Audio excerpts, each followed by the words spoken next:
Ustedes saben que estamos celebrando en esta semana, ya a partir de hoy, lo que viene la Semana Mayor, la Semana Santa. No sé si a nivel internacional, pero pues en muchas naciones, muchos lugares se celebra este tiempo. Y quiero llevarles a recordar cosas que pasaron antes de ese momento crucial donde el Señor va a la cruz. De hoy en 8 días estaremos hablando en tiempo de resurrección, cosas que pasaron ya en su resurrección, pero hoy vamos a recordar algunas cosas que pasaron antes.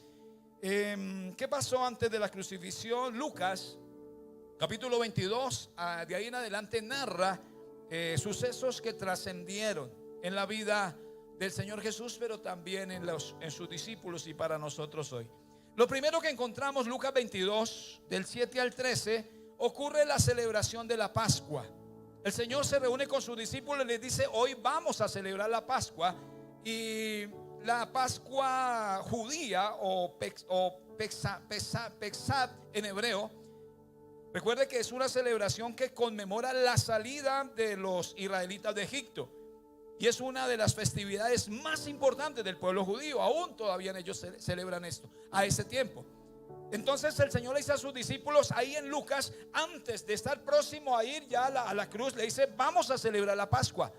Y le dice a los discípulos: ahí va alguien, sigan a ese Señor, y donde llegue, ahí va a estar el lugar donde vamos a celebrar este momento especial. Recordar lo que pasó en el tiempo de que el Señor, el Padre Dios poderoso, sacó a la nación de Israel de esclavitud. Otro suceso más adelante, Lucas 22, 19, en este mismo pasaje se instituye la cena del Señor. Ahí en ese mismo pasaje está Lucas 22, 19. Dice la palabra, no sé si me quiere ayudar a leer. Dice que tomó el pan y dio gracias y lo partió y les dio diciendo: esto es mi cuerpo que por vosotros es dado, hacer esto en memoria de mí. De igual manera, después que hubo cenado, ¿qué hizo? Tomó también la copa, diciendo: esta copa es el nuevo pacto, es mi sangre que por vosotros será derramada. Ojo que está ahí en ese momento, ya está diciendo lo que viene y está en la última cena. Y se instituye algo poderoso para nosotros. Nosotros normalmente lo hacemos el primer domingo de cada mes. Ahorita lo vamos a hacer este domingo que viene, celebrar ese momento de la Santa Cena. Pablo le habla a la iglesia de Corinto, recuerda lo que Jesús establece aquí antes de ir a la cruz. Y Pablo le dice a la iglesia de Corinto que era necesario hacer este momento. Y nosotros tomamos ese pasaje de 1 Corintios capítulo 11 del 23 sobre la institución de la cena del Señor. Y es muy importante entender que debemos de participar de la mesa del Señor. ¿Sabe qué le dice el Señor ahí? Ya yo no vuelvo a participar más del fruto de la vid. Y ya el Señor se está moviendo al tiempo cuando nos encontremos todos, dice la palabra, con ropas blancas, vestidos de ropas blancas, y estaremos en las bodas del Cordero. Y allí será una fiesta poderosa, mi amado hermano. Y el Señor allí será el que nos va a servir ese día. Y todos estamos invitados. Con esos 10 nomás, todos estamos invitados. Amén, todos estamos invitados. Todos. Ninguno se puede quedar. Esta es una invitación, hermano, que es por encima de todas las fiestas mayores. A usted lo pueden invitar ahorita a Semana Santa en un crucero por allá por el Mediterráneo, por algún lugar. Usted dice: uy, pastor, qué delicia, allá tomando el sol y con un pescado al lado. Pero quiero decirles que nada de eso supera lo que va a pasar allí donde vamos a estar. Y el Señor les está hablando a ellos de esa cena, pero que también hay que prepararse para ese momento donde ya Él va a ser el que nos va a servir. También encontramos en Lucas 22, ahí en ese mismo pasaje encontramos las grandezas del servicio.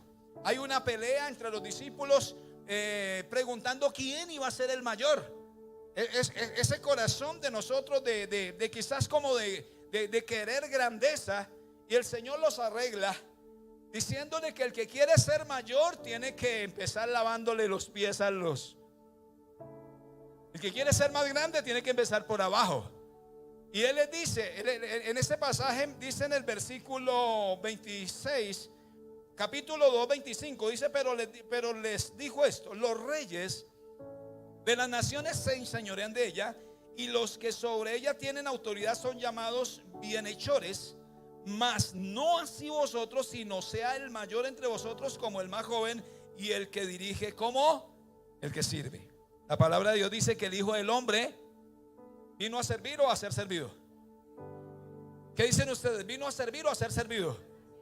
Vino a servir y a hacer algo más, a dar su vida en rescate de todos los que creemos en Él. Ese es encontramos en ese pasaje el servicio, o la grandeza del servicio. También encontramos ahí en ese pasaje la negación de Pedro. Ahí en Lucas capítulo 22, 31, dijo también el Señor: Simón, Simón. Gloria a Dios. El vehículo de placas, ¿ya? Listo, ok. Me están dando aquí que hay un carrito afuera, pero bueno, dice la palabra entonces ¿estamos en donde les dije? Lucas 22, 31. Dijo también el Señor: Simón, Simón. Se me quedaron, vamos a ver. ¿Listo? ¿Están en ayuno o en desayuno? Vamos, 1, 2 y 3. Simón, Simón, he aquí, Satanás ¿os ha pedido para qué? Zarandearlo como a trigo, pero yo he rogado por ti que tu fe no falte. Y tú, una vez vuelto, confirma a tus hermanos. Él le dijo: Señor, estoy dispuesto a ir contigo no solamente a la cárcel, sino también ¿hasta dónde? A la muerte. Y le dijo Pedro: te digo que el gallo no cantará hoy antes que tú me niegues. ¿Cuántas veces? 3 veces. Eso estaba pasando antes de que el Señor fuera a una parte que les voy a llevar allí. Pero ya la cruz estaba cerca. Y entonces Pedro se llena de alegría y dice: Señor, si es posible, no solo a la cárcel, sino hasta la muerte. Hace varios días uno de nuestros hermanos de aquí en la iglesia nos llevó a hacernos una diligencia en su carro, y él estaba muy conmovido con lo que está pasando en Siria en este momento, en este tiempo. ¿Sabe qué está pasando? Todo lo que sea cristiano, todo lo que sea evangélico lo están quitando la vida, así de sencillo. Hay un régimen que se levantó y todo lo que sea cristiano. Y él me decía: pastor, ¿hasta dónde nosotros estamos dispuestos a entregarlo todo por Jesús? Y yo le hago la pregunta a él: ¿usted estaría dispuesto a morir por Jesús? Dijo: sí, pastor, yo estoy listo. ¿Qué dijo Pedro? No solo a la cárcel, sino... ¿Y qué le dijo el Señor? Pedrito, antes de que el gallo cante, usted me va. Mis amados hermanos, yo no sé cómo estaríamos nosotros si a uno le ponen un arma en la cabeza y usted dice: o niega a Jesús, niega a Jesús y tiene vida, o confiesa en Jesús y se muere. Y usted va a decir: pues máteme. Así es, máteme así. No, pues quíteme la vida. Yo no sé cómo será ese momento. Yo no sé, ni quiero que llegue ese momento. Pero ahí se sabrá, mis amados hermanos, ahí se sabrá quién es quién. Pero este suceso pasa ahí antes de ir a la siguiente parte que les quiero llevar. En Lucas capítulo 22, versículo 39, habla sobre una oración que trasciende fronteras. Se llama la oración en Getsemaní. Y quiero centrarme en esta mañana en este lugar. Lucas 22, 39, dice la palabra que saliendo se fue como solía al monte de los olivos, y sus discípulos también lo siguieron. Cuando llegó a aquel lugar les dijo: orad ¿para qué? ¿Oren para qué? Para que no entren en tentación. ¿Usted sabía que la oración evita la tentación? ¿Usted sabía que la oración nos empodera? ¿Usted sabía que cuando oramos, dice la palabra, también el Señor le dice: velen y oren para que no entren en tentación? Entonces es necesario mirar esas áreas. Hemos hablado de la oración como un arma poderosa para el pueblo de Dios, pero aquí el Señor nos está diciendo, recordando una vez más, les está diciendo a los discípulos: oren para que no entren en tentación. A esa oración nosotros le sumamos ayuno, a esa oración nosotros le sumamos vigilia, a esa oración nosotros le sumamos velada. Y en plena Semana Santa, ay pastor, en Semana Santa y velada, una velada no va de 7 a 10, sino es toda la noche. ¿En dónde va a pasar eso? Aquí. ¿Cuándo? El jueves. ¿A qué horas? ¿Quiénes van a venir? Vamos a ver, la palabra dice velad y orad para que no entren en tentación. Usted y yo somos los que estamos invitados, pues bendecimos los de las otras naciones que dijeran yo quisiera estar allá, pero no pueden venir. Pero nosotros tenemos la oportunidad de hacer lo que el Señor está diciendo: oren y velen para que no entren en tentación. Versículo 41: y él se apartó de ellos a distancia como de un tiro de piedra, y puesto de rodillas, ¿qué hizo? Diciendo, ¿cuál fue la oración? Padre, si quieres, pase de mí esta copa, pero no se haga mi voluntad sino la tuya. Y se le apareció un ángel del cielo. ¿Para qué? ¿Para qué vino ese ángel? Para fortalecerlo. Y estando en agonía, oraba más intensamente, y era su sudor como grandes gotas de sangre que caían hasta la tierra. Ayuden con el 45 todos. Cuando se levantó de la oración y vino a sus discípulos, los halló intercediendo: Padre, guarda a Jesús. ¿Qué estaban haciendo? ¿Qué va a hacer usted el jueves? Pastor, hasta las 6. Vamos a ver. Como Pedro, si es posible, hasta la cárcel. Vamos a ver cómo va a ser ese jueves. Porque alguno de pronto está listo para venir y le entra por ahí no, pero toda la noche está pensando el pastor. No, ¿qué está pensando usted, mi amado hermano? Nosotros programamos el tiempo para tener tiempo de adoración, tiempo de alabanza, tiempo de glorificar a Dios. Hermano, hace tiempo que no hacemos toda una noche. Eso eran las costumbres antiguamente. Las fiestas se hacían toda la noche. Después pasamos de 7 a 10. Aquí en Bogotá no, porque en otros lugares lo siguen haciendo hasta tarde de la noche por la seguridad, y todos nosotros lo hacemos de 7 a 10 y salimos a la casa a las vigilias. ¿Qué va a ser cuando, Vicky? El viernes 25, pero la velada, ¿cuándo es? La velada, ¿de qué hora hasta qué hora va? ¿Quiénes van a venir? ¿Qué dijo el Señor? Oren y velen, ¿para qué? Para que no entremos en tentación. O sea que va a ser una noche espectacular, una noche muy poderosa, mi amado hermano. Entonces leímos el 45, pero el 46 dice: y le dijo, ¿por qué dormís? Levantaos y orad para que no.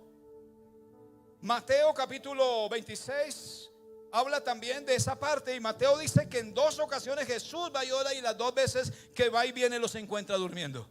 Encuentra a sus discípulos que lo habían llevado para que estuvieran con él, los encuentra durmiendo. Entonces vamos a mirar un poquitico este pasaje que me llama la atención muchas cosas. Lo primero, dice que Jesús va al lugar en donde siempre oraba. ¿Sabe que Jesús tenía un lugar para orar? Y hemos hablado también a la iglesia que nosotros debemos de tener un lugar para orar. ¿Debemos de tener qué? ¿En dónde ora usted? ¿En la sala, en la cocina, en donde usted se sienta mejor? Les comenté algún día que no me funciona, para mí no me funciona la oración en la cama. A mí no, algunos sí, algunos se deleitan con la colcha encima, con la tigra encima. Y ahí, Padre, te bendigo, y reprenden al diablo de rodillas ahí en la cama. Yo lo intenté hacer un día y me arrodillé y me coloqué esa cobija tigra encima. Y yo le dije: Padre, en tu presencia hay plenitud de gozo. Y sentí el arrullo de Dios y me dormí. Dije: no, me funciona levantarme, pararme, agua por la cabeza. Y hermano, vengo y encuentro un lugar en donde puedo dialogar con mi Padre Celestial. Y dice que el Señor va a ese lugar la última vez. El Señor va a ese lugar a la última vez y está diciéndole: Padre, todo lo que estamos mirando, y vamos a mirar ahí, pero Él dice que va a ese lugar la última vez, a un lugar donde iba constantemente y pasaba noches enteras en oración. Yo no sé cómo será que el día que Dios nos lo llame a usted o me llame a mí, si estemos el último momento, sea hoy, mañana, no lo sabemos, que usted entre a ese lugar y luego salga, hermano, y resulta que ya no va a estar. El Señor venga o nos llame. Algo pasó en esta semana. Uno de las familias de acá de la iglesia viajaron, y llamé al hermano en la mañana, y yendo al llano. ¿Cuánto hay de aquí al llano? Los que han ido a Villavicencio. 2 horas. Ellos salieron a las 9 de la noche el viernes. Si son 2 horas, ¿a qué horas tienen que llegar? A las 11 de la mañana, ¿no? Ellos tenían que llegar a las 11:30 de la noche, saliendo a las 9 de acá a Bogotá. Bueno, que hay algo de trancón, pongámosle a las 12:30. Pongámosle a las 12:20 para que no entremos en... Sí, 12:20 tenían que estar en el llano. Pero ¿sabe qué pasó? Me dijo el hermano, llegamos al otro día a las 4 de la tarde. Venga, pero ¿cómo así? Un trayecto que se hace de 2-3 horas, ¿cómo es posible que se echen, cuánto, de 9 a 4 de la tarde del otro día? Dijo, ¿sabe qué pasó, pastor? Lo que pasó fue que cuando se intentó frenar el carro, no frenó, se le fueron los frenos. Pero ¿sabe qué? Se le pegó a otro carro que iba adelante. Gracias a Dios, el carro no iba a esa velocidad que suele llevar cuando se baja. Porque cuando el carro se coloca en bajada, coge fuerza. Y cuando se le manda el freno, hermano, no hay cosa que lo pare, solamente el poder de Dios. Y él dice que cuando mandaron el freno, no le dio, y solamente el carro que estaba adelante lo sostuvo. Lo sostuvo. Si hubiera pasado la tragedia, hermano, que Dios permitió que no sucediera, la cosa hubiera sido diferente y estuviéramos diciendo, hermanos, hay 5 o 6 personas que hay que ir a... No sé si ellos habían estado en la mañana en la oración y fue a ser su último día que habían estado en la oración. Jesús fue a ese lugar y era su última vez que iba a estar ahí, porque ya venía algo que se le aproximaba, que era la muerte, ir a la cruz. Dice que saliendo se fue como solía al monte de los olivos. Yo no sé si usted puede decir, yo suelo también ir al lugar donde me encuentro con Dios. Y si no lo está haciendo, una vez más le digo que hay que hacerlo. Tener ese lugar donde usted se encuentra con Dios, porque no sabemos el momento que nos espera más adelante. A Jesús lo esperaba la cruz. No sé qué nos espera a nosotros más adelante, pero es muy importante ir a ese lugar donde nosotros encontramos con el Señor. Allí pasa algo. La decisión que allí estaba próxima a tomarse afectaría a la humanidad, afectaría al cielo y afectaría al infierno. Lo que estaba próximo a pasar allí en ese lugar del Getsemaní. ¿Por qué afectaría a la humanidad? Porque Cristo allí, hermano, iba a pedir a Dios ayuda, porque iba a pasar a la cruz a traer salvación a toda la humanidad. La palabra dice en Juan 3:16, porque de tal manera amó Dios a ¿quién? Que entregó a su único hijo. ¿Para qué? Para que todo aquel que en él crea no se pierda, mas tenga vida eterna. Ahí estaba el Señor Jesús, mi amado hermano. En ese momento algo iba a pasar que iba a trascender la humanidad. Iba a mover el cielo, porque el cielo, mi amado hermano, cuando Jesús está en la cruz, está allí en su última, ya agonizando, el cielo se queda quieto, mi amado hermano. Y sabe que Jesús dice, Padre, ¿por qué me has abandonado? Ese momento iba a trascender a ese lugar, iba a llegar, el cielo se iba a mover. Pero algo más, el infierno también se iba a mover, porque el Señor Jesús allí arrebataría las llaves de la muerte. Y allí vencería por nosotros, nos daría la victoria. Y dice la palabra que a través de lo que Jesús hizo en esa oración, a través de lo que Jesús hizo en la cruz, dice la palabra que le arrebató la llave de la muerte al demonio, al diablo, pero también los venció en la cruz. Los exhibió públicamente, dijo, yo muero, voy a la cruz porque tengo una autoridad mayor para mis hijos. Y nos dio a nosotros esa autoridad para vencer principados, potestades, obras de tinieblas, muerte. Todo, mi amado hermano, nos dio esa autoridad. Pero todo trasciende de una oración, de un lugar donde Él llega, a ese lugar donde empieza a experimentar algo. El segundo punto tiene que ver con él experimenta algo que se llama la soledad. Dice versículo 41, se apartó de allí a distancia como de un tiro de piedra. Y esto, cuando reviso esta parte, estaba establecido que el sacerdote, cuando entraba al lugar santísimo, el sumo sacerdote, cuando entraba al lugar santísimo, tenía que entrar solo. Me llama la atención eso. El Señor, aunque está con sus discípulos, pero tiene que experimentar como el sumo sacerdote, como el cordero inmolado, estar solo allí. Levíticos capítulo 16, versículo 17, dice la palabra: ningún hombre estará en el tabernáculo de reunión cuando él entre hacer la expiación en el santuario. Está hablando del sacerdote hasta que él salga y haya hecho la expiación. ¿Por quién? Por él mismo. ¿Por quién más? Por su casa. ¿Y por quién más? Y por toda la congregación de Israel. Estaba establecido que ese sufrimiento tenía que pasarlo solo. Estaba establecido, ya registrado, que él en ese momento tiene que aislarse, porque él tiene que afrontar eso solo. Uy, Señor bendito, yo veo esto y yo no lo aguantaría.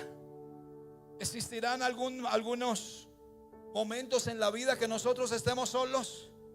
¿Qué dicen ustedes? ¿Habrá momentos en que estemos solos? Hay momentos en que Dios no le aparece por ningún lado. Hay momentos en que puede, hermanos, pasar lo que sea, pero usted no ve a Dios por ningún lado. Y hay esos momentos que experimentamos soledad. Yo sé que a usted le ha pasado lo mismo que me ha pasado a mí. Momentos donde uno dice: Dios, ¿dónde está? Porque no responde. Pero Él está ahí. El Señor está ahí. Él siempre ha estado ahí. Él nunca nos ha dejado solos. Pero Él tenía que experimentar ese momento. Aunque subió al Gólgota con mucha gente, porque lo iban golpeando. Dice que Juan estaba ahí, María, ellos iban ahí por los lados, suben allá. Pero la experiencia la estaba viviendo él en carne propia. El sufrimiento lo estaba llevando él. Estaba establecido en Levíticos que así tenía que ser. Y lo más duro, cuando él está allí en la cruz, escuchar la voz. Una de las 7 palabras es: Padre, ¿por qué me has abandonado? ¿Por qué me has abandonado? El tercer punto de ese pasaje tiene que ver con la resignación en oración. Dice que puesto de rodillas oró. Para nuestro Señor Jesús, como para nosotros, la oración es un arma fundamental. Jesús pasaba noches enteras en oración. Y le dice a sus discípulos que si no habían podido velar, orar por al menos 1 hora. Él les recrimina eso: ustedes no pudieron orar, porque cuando llega los encuentra dormidos en 2 ocasiones. 1 hora al menos les está pidiendo. Ustedes no han podido orar al menos 1 hora conmigo. ¿Y qué pasó allí en el versículo 42? ¿Cuál fue la oración que hace? Padre, si quieres, Padre, si quieres, pasa de mí esta copa, pero no se haga mi voluntad. Está ahí en ese momento crucial diciendo: Padre, lo que me espera no es nada fácil. Y la palabra copa se usa a menudo en las escrituras para describir el juicio de Dios en un tiempo, o también como un tiempo de sufrimiento. Apocalipsis 16:1 dice la palabra: oí una voz que desde el templo decía a gritos a los 7 ángeles.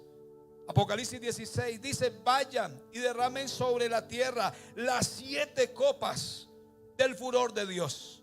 Lo que estaba diciendo el Señor allí, mi amado hermano, es que a través de beber esa copa, Él estaba tomando todo el castigo que iba a venir sobre la humanidad, pero lo iba a sentir. Y por eso Él dice: Padre, si es posible, si hay alguna otra opción, pase de mí. Si hay otra opción, pase de mí esta copa.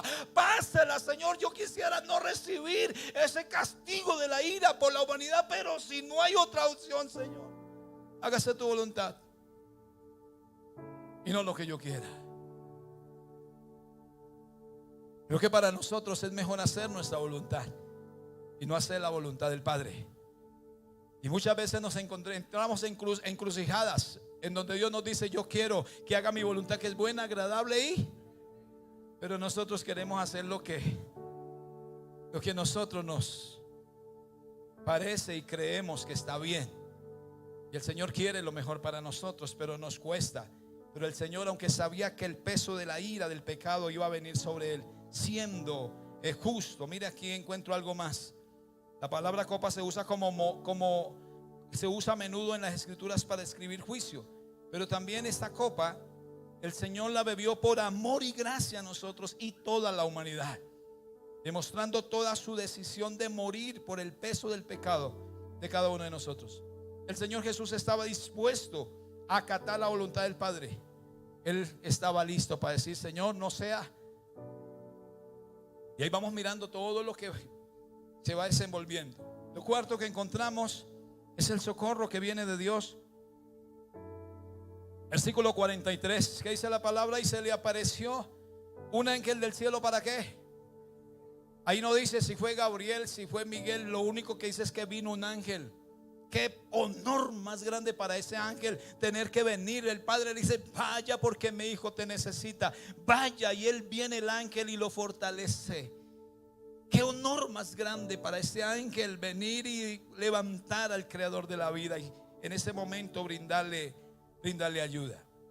Nunca, mis amados hermanos, nunca el creador del universo nos dejará a nosotros solos.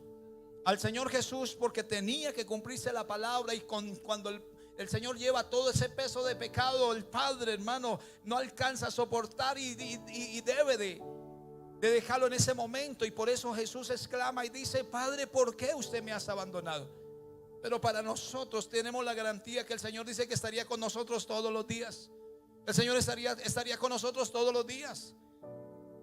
Y dice que vino el ángel a fortalecerle. Dice la palabra también en Hebreos capítulo 1, versículo 13.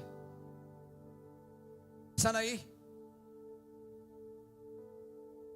Hebreos capítulo 1, 13 dice: pues a cuál de los ángeles dijo Dios jamás: siéntate a mi diestra hasta que ponga a tus enemigos por estrado de tus pies? ¿No son todos espíritus ministradores enviados para servir a favor de los que serán herederos de la salvación? ¿Hay algún heredero de la salvación hoy por aquí hoy? ¿Hay algún heredero de la salvación por aquí hoy? Allá en casa, ¿hay algún heredero? El Señor dice la palabra que envía a sus ángeles. Están para el servicio de nosotros. Dios, aunque nosotros no vemos los ángeles. Cuando escucho a mi hermano decir de acá de la iglesia que el freno no le da y se estrellan ahí, yo digo: pero ¿cómo es posible que van bajando en una pendiente y solamente ocurre una pegada? Yo creo que algo tuvo que haber pasado por ahí de Dios. Tuvieron que esperar toda la noche. Al amanecer la grúa le recoge, luego ir a cambiar las pastillas del carro que se habían desgastado. Pero yo creo, mi amado hermano, que Dios envió a alguien por ahí. Dios envió a alguien, o si no estuviéramos registrando una historia hoy totalmente diferente. Dos pastores iban en ese carro y una familia. Algo hubiera pasado, mis amados hermanos, pero Dios envió su ángel. Dios estuvo ahí. Normalmente cuando hacemos los encuentros de oración, nosotros pasamos tiempo de ayuno y oración, pidiendo a Dios su misericordia, su bondad, y que sean tiempos de bendición. Ese 31, ese primero 12, que va a ser un tiempo de gran bendición. Ya hay un gran número de hermanos inscritos, pero aún todavía falta el que dice: ¿será que voy? No voy. Pero en uno de esos encuentros organizamos con el pastor de la iglesia y hay que ir a hacer una avanzada. Y nos fuimos adelante para mirar la finca y ir organizando. Íbamos los dos, ese día los dos solos. Empezamos a bajar todo lo que es esta pendiente allí para llegar a Silvania, luego Fusagasugá. Y los que hemos ido por ese lado, usted sabe que eso es bajada.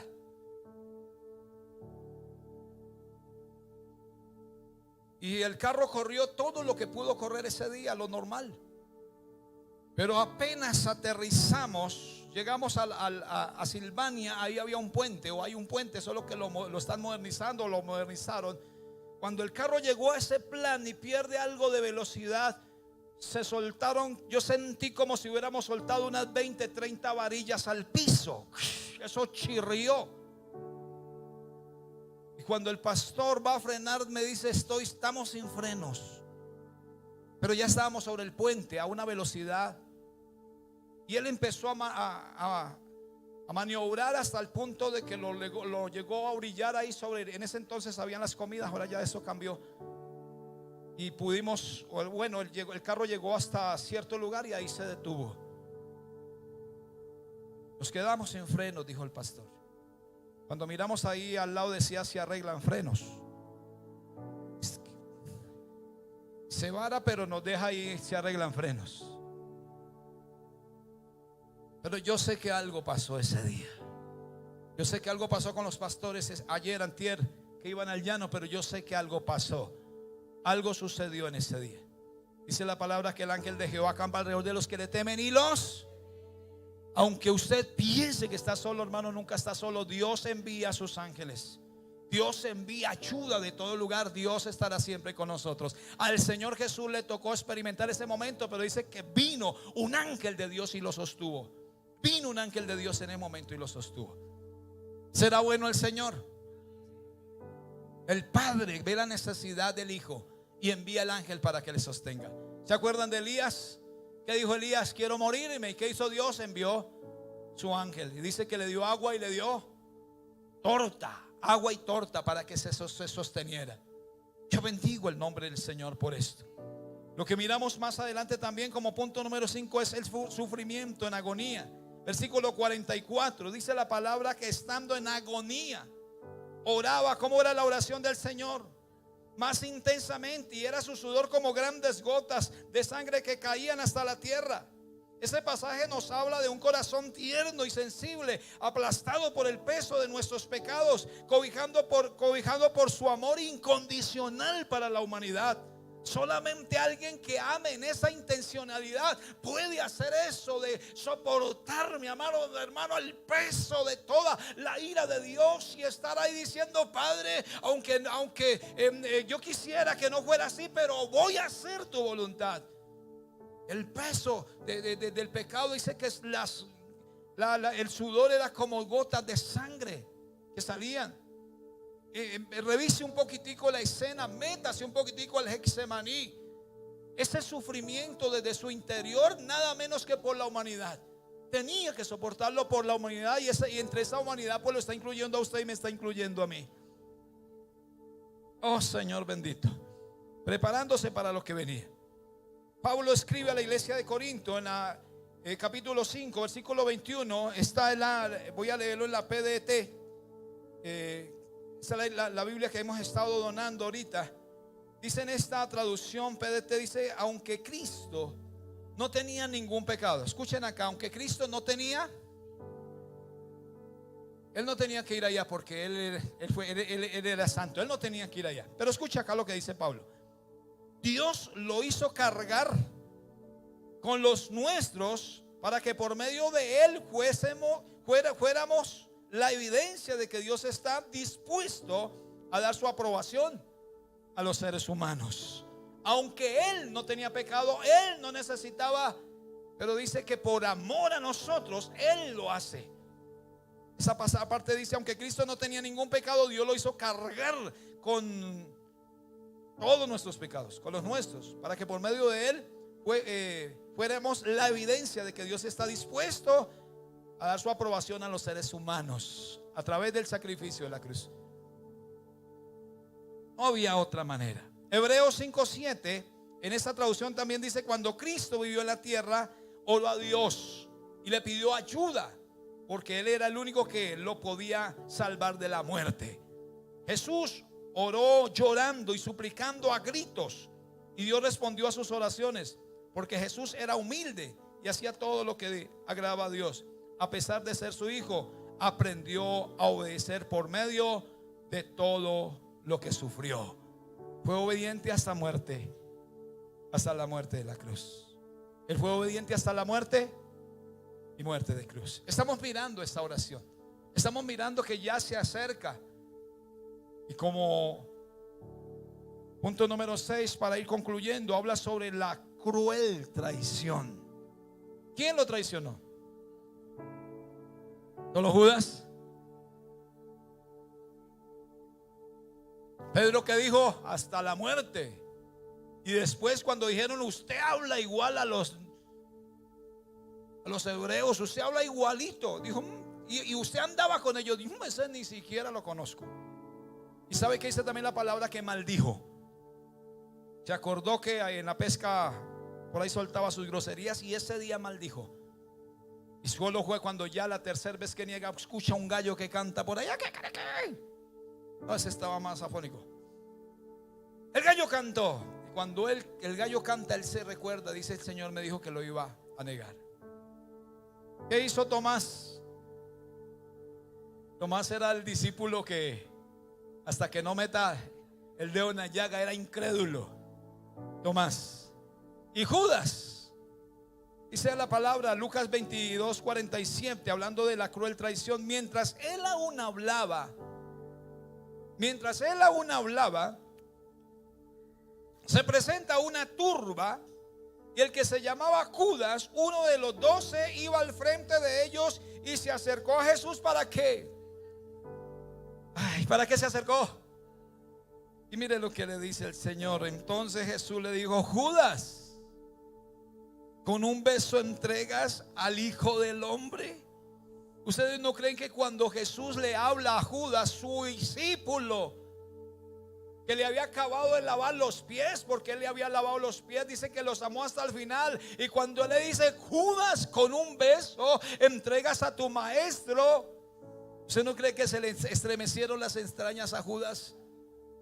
Yo creo que se le alcanzaron a estremecer, pero para él fue más importante las 30 piezas de plata que le iban a dar, las 30 monedas que le iban a dar. Para él era lo más importante. Y aquí hay algo: el beso de Judas fue para el varón de dolores como el mordisco de una serpiente.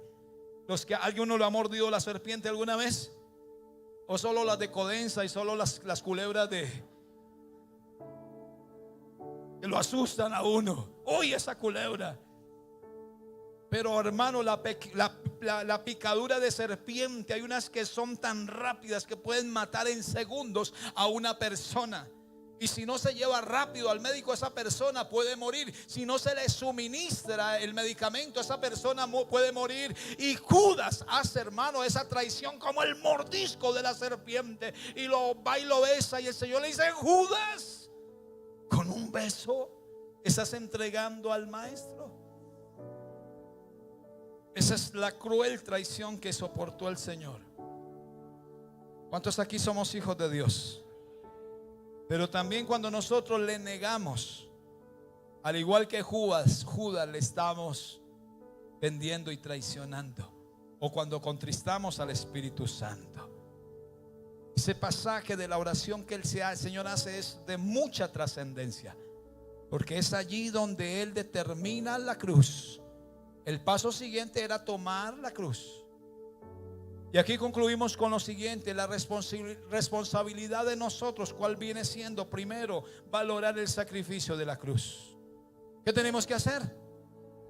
Valore el sacrificio de la cruz. Valore lo que el Señor hizo en el Getsemaní, pero valore lo que el Señor hizo en el Gólgota. Valore eso, porque eso significa la salvación para usted, para su casa y para mi vida. ¿No me escuchó? Lo que el Señor hizo significa la salvación eterna para usted. ¿Cuándo vamos a partir? No sabemos. Pasamos esta semana con mi esposa y hay un hombre que siempre trabajaba en las maderas, y yo lo veo de espalda. Yo le dije: bueno, si me mira lo saludo. Pasamos por ahí, si me mira lo saludo. Y no, pues él estaba entretenido en sus maderas y nosotros seguimos derecho. Cuando al otro día la noticia de que el hombre que estaba haciendo las maderas le dio un infarto en la mañana y murió. Y dije: Señor, cuando mi esposa me dice, yo le digo: mamita, definitivamente nosotros, la vida es así. Y si usted ahora, hoy 13 de abril, no valora el sacrificio de Cristo en el Gólgota y allí en el Getsemaní, no estamos en nada. Miren lo que dice la palabra en Hebreos 2:1. En la Nueva Traducción Viviente dice, en cuanto al valorar el sacrificio de Cristo, dice así que debemos prestar mucha atención. En esta versión, mucha atención. ¿A qué? A las verdades que hemos oído, no sea que nos desviemos de ella. La Reina Valera dice: no vaya a ser que nos deslicemos. Ojo lo que la palabra nos dice en esta mañana. Así que debemos prestar mucha atención. O sea, esto no se puede tomar deportivamente. La gente que estaba allí en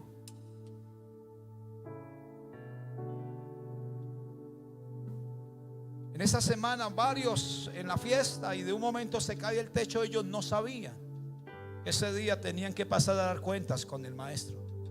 Ellos no sabían. Pastor, pero estaba saliendo el sol y está todo bien. Usted no sabe qué viene ahorita. Lo único que sí le puedo decir es que usted no descuide lo que Dios le ha dado, la salvación. No la descuide. Pastor, pero a mí me dijeron que la salvación no se pierde, siempre por siempre salvo, pero la Biblia me dice que tengo que cuidar. Yo no contiendo con ninguno con esto. Lo único que le digo es lo siguiente: la palabra de Dios me dice a mí que tenemos que poner mucha atención para no desviarnos. Dice el versículo 2 dice: pues el mensaje que Dios transmitió mediante los ángeles se ha mantenido siempre firme, y toda infracción de la ley y todo acto de desobediencia recibió el castigo que merecía. Entonces, pregunta: ¿qué nos hace pensar que podemos escapar si descuidamos una salvación tan mínima como es la salvación? Digo tan mínima para aquellos que la tienen por debajo, pero para los que valoramos la salvación y la cruz, para nosotros la salvación es grande. Es grande porque usted ni yo hubiéramos sido capaz de ir al Gólgota, no hubiéramos sido capaz de ir al Getsemaní. Si yo hubiera ido al Getsemaní, ahí oro, le digo: Padre, hágase mi voluntad y no la tuya, porque no sería capaz de hacerlo. Pero el Señor dijo: no sea mi voluntad, sino sea la tuya. Valore el sacrificio de la cruz. Valorar el sacrificio de la cruz. El versículo 3, bueno, el 4 dice: además Dios confirmó el mensaje mediante señales, maravillas, prodigios. Hemos tenido todo para creer de que eso es real. Todos. Milagros de cualquier área. Hemos visto a los muertos resucitar. Hemos tenido ese privilegio de ver los muertos. Al menos uno que se nos muere en un encuentro y luego el Señor nos permite orar y luego se levanta. Eso es una experiencia muy bonita. Hemos visto los pies estirarse, hemos visto gente sanándose del cáncer, hemos visto muchas cosas en los milagros y maravillas que Dios dice para que crean. Y no descuidemos la salvación tan grande que Dios nos ha dado. Creamos. Lo segundo es, en cuanto a nuestra responsabilidad, no avergonzarnos de Jesús. Romanos 1:16 dice: porque no me avergüenzo del evangelio, porque es poder de Dios para salvación a todo el que cree, al judío primeramente, también al griego y al colombiano y al venezolano. No se avergüence del evangelio, porque es poder de Dios. Es la salvación, es el poder de Dios. Nuestra responsabilidad número 3, deberemos de darle gracias y exaltar siempre a Dios. Y número 4, lo encierro como una pregunta: ¿cómo respondemos ante tanto amor? ¿Estarías dispuesto a sufrir y entregar su vida como Cristo lo hizo? Ese amén no se escucha como, porque de pronto nos toque como Pedro: Señor, hasta la muerte. Y cuando estemos en ese momento crucial, ¿cómo podemos responder? Decir: Señor, no importa lo que sea. Sadrach, Mesach y Abednego dijeron: no importa, Dios nos va a ayudar. Sepa, Rey, que Dios nos va a ayudar. La Biblia habla de tiempos difíciles. La Biblia habla de tiempos difíciles. Y solo el que persevere hasta el fin, ese será salvo. La Biblia habla de tiempos difíciles. Y cuando el Señor Jesús predicaba en alguna ocasión, dice que los discípulos que Él les había alimentado, ¿sabe qué pasó? Se empezaron a ir. Lo empezaron a abandonar. Y ¿sabe qué? El Señor llama a su grupo que está ahí y le dice: ustedes quieren hacer lo mismo, pues háganle. ¿Y sabe qué dice Pedro? Señor, ¿a quién iremos si solamente tú tienes palabra de vida eterna? ¿A quién iremos? Pedro ya lo había entendido. ¿A quién iremos si solamente tú tienes palabra de vida eterna? ¿Estaríamos dispuestos a entregarlo todo por Él? Solamente conteste si usted hay adentro. Diga: Señor, estaría dispuesto, o quizás no. Padre, te bendigo en esta mañana. El sacrificio de la cruz trastornó al infierno. El sacrificio de la cruz trajo vida y esperanza. El sacrificio de la cruz por nosotros trajo redención. Si usted puede orar conmigo en esta mañana e irse un momento al Gólgota, e ir un momento al Getsemaní, y experimentar y ver al creador de la vida diciendo: Padre, voy a hacerlo por amor a toda esta generación que va a llegar, a toda esta generación que va a estar en los tiempos finales, a toda esta generación voy a hacerlo por ellos. Si usted valora el sacrificio de la cruz, usted va a tomar conciencia y no va a tomar leve las cosas de Dios. Se va a afanar por llenarse de su gloria día a día, pero si no le interesa, seguirá en el mundo y sus deseos y el pecado que acarrea. Pero si entendemos el sacrificio de la cruz y la salvación y la vida eterna, vamos a perseverar, vamos a hacerle, no importa lo que venga. Padre, yo te pido que en esta mañana, Señor, primeramente nos perdones las veces que hemos sido flojos, Señor bendito, porque se nos ha vendido el evangelio de la prosperidad, Señor bendito, y andamos en un evangelio, Padre Santo, que a veces se torna para nosotros sencillo, simple, Señor amado, pero no miramos que se requiere esfuerzo y compromiso. A veces no queremos esto. Señor bendito, aquí hay gente valiente, pero también hay gente que necesita ser empoderada hoy. Necesita ser empoderada. Aquí hay gente que ha tomado la cosa deportivamente. Aquí hay gente que ha tomado la cosa deportivamente. Aquí hay gente que ha tomado la causa de la cruz deportivamente, religiosamente. Pero hoy el Señor nos invita y nos dice que Él cargó todo el peso de su pecado y mi pecado sobre sus espaldas, para que a través de eso usted y yo tengamos redención y tengamos vida. Yo sueño el sueño de Jesús, y el sueño de Jesús es que ninguno se pierda. Yo quiero, mi amado hermano, yo quiero verlo con las ropas blancas allí en el lugar donde el Señor nos espera. ¿Cuándo? No sabemos. Que la muerte nos sorprenda o que el Señor nos llame, no lo sabemos. Lo único que sabemos es que tenemos que estar preparados y valorar el sacrificio de la cruz. No hay sea que nos deslicemos, dice Hebreos. Padre, no vamos a pasar este tiempo, Señor, en vano. Vamos a valorar y vamos a acatar lo que tu palabra nos dice. Vamos a obedecerla. Y permítenos, Señor bendito, caminar el resto del tiempo que nos queda. Algunos tendrán muy poco tiempo. Algunos, la cita con Dios está muy cerca. Para la humanidad, el encuentro con Dios a través del rapto de la iglesia. Pero a algunos se les acerca la hora y se nos acerca. Tenemos que estar muy preparados para el encuentro con nuestro amado.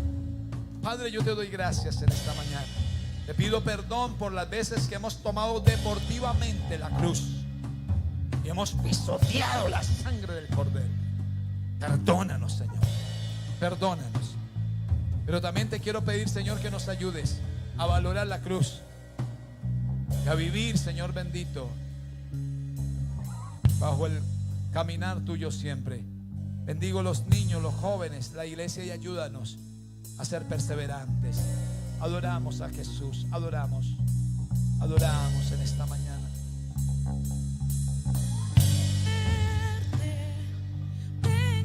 Adoramos, Señor. Dele gracias.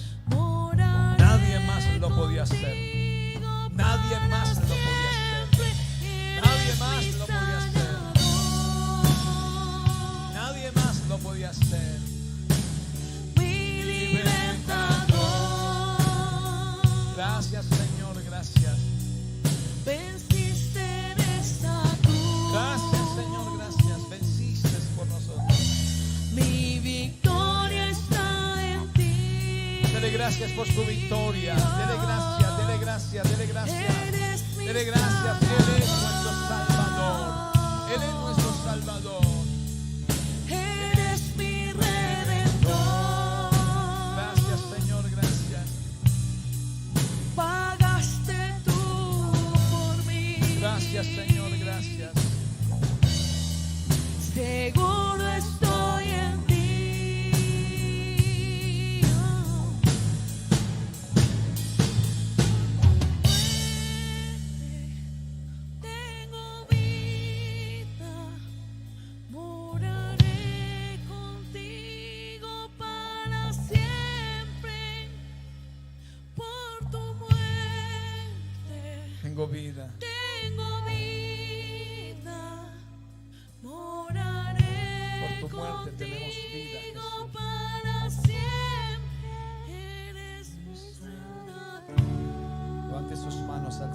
Señor, gracias por tu muerte, porque a través de ella tengo vida y redención. Gracias, Señor, gracias.